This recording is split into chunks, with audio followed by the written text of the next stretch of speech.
Hello mga kaibigan, maligayang pagdating sa aking channel. Nakipagpayapaan ang aktres na si Ozgie Yajes at Burek Burkay Apgul ang sikat na aktres na si Ozgie Yajes, na kilala sa mga production kung saan siya umarte, at ang kanyang kasintahang aktres ay nakipagpayapaan. Ang sikat na aktres na si Ozgie Yajes, na gumawa ng pangalan para sa kanyang sarili sa TV series na kanyang pinagbidahan kamakailan, at ang kanyang kasintahan na si Burek Burkay Apgul ay naghiwalay kamakailan.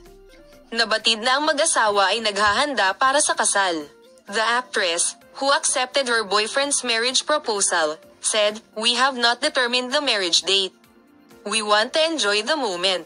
Nabatid na nag-away ang mag-asawa, nag-unfollow sa isa't isa at naghiwalay ng landas.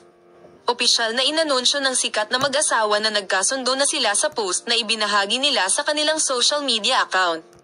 Nakatanggap si Ozgie Yajes ng marriage proposal at ibinahagi ang mga sandali sa kanyang social media account. Bibigyan ka namin ng detalyadong impormasyon sa paksa. Magpatuloy sa panonood ng aming channel, Polem.